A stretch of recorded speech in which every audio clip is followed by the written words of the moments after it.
Hi everyone and welcome to OCP Gaming. This is just a test to see if I can pull this off. I figured we'd play some Pac-Man for the Atari 2600 today. I am playing on the Atari 50 collection. I like Pac-Man on the Atari 2600. I know a lot of people don't. When I was a kid, I didn't like it. When I was a kid, I really didn't like Pac-Man at all. It would take me being older to really appreciate Pac-Man and the skill it takes to play it and play it well. And I love, obviously, the arcade Pac-Man. I love Pac-Man Championship Edition 1 and 2.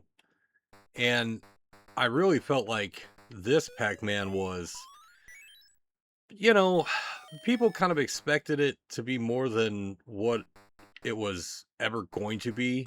And what I mean by that is, like, it's Atari 2600. Like, you can't go into this thinking you're going to get an arcade perfect Pac-Man, right? And even something close to it, I think, would have been a bit of a stretch. But what we got, I think, is still worth digging into because essentially the maze is flipped horizontal instead of vertical. So you have to change your strategy and play style around to deal with that, right? You got to get used to that.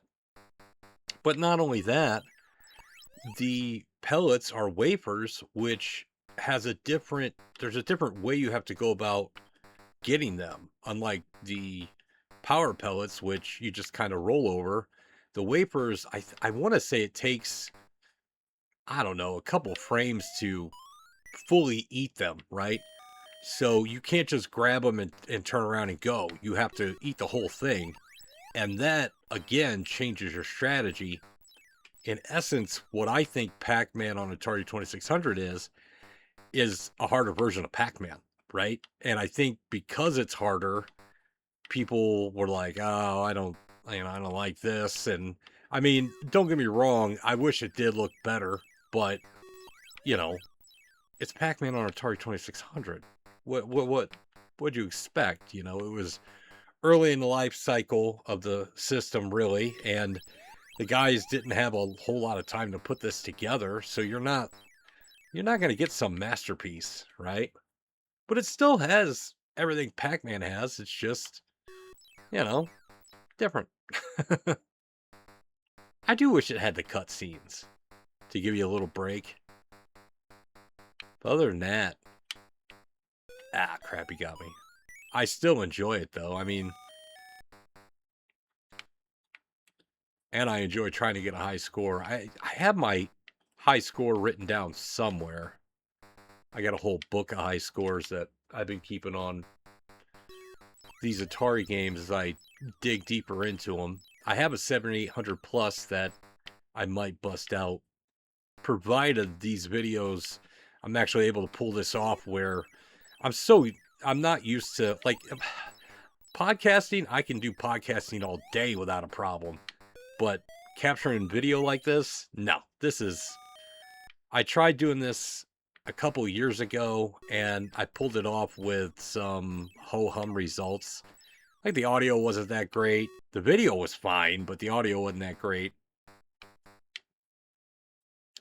And I've always wanted to redo it again and try to get, better at it. And finally, I'm like, let's try again. Let's give it the old college try and see if I can make it happen. Nope, went the wrong way. Hey, I keep racking up the extra guys, so notice I haven't got a game over yet. We're doing all right. My pattern for doing this Pac-Man is slightly different than arcade Pac-Man. Typically on arcade Pac-Man, I'll clear out the lower half and I'll go to each corner and try to clear out that corner before I move on to another corner. And I grab the bonus fruit as I can and any ghosts that I can. I generally don't make it a point to go after either, just because I don't get greedy. I want to try and clear the board. Crap. I should have went down and got that power pellet.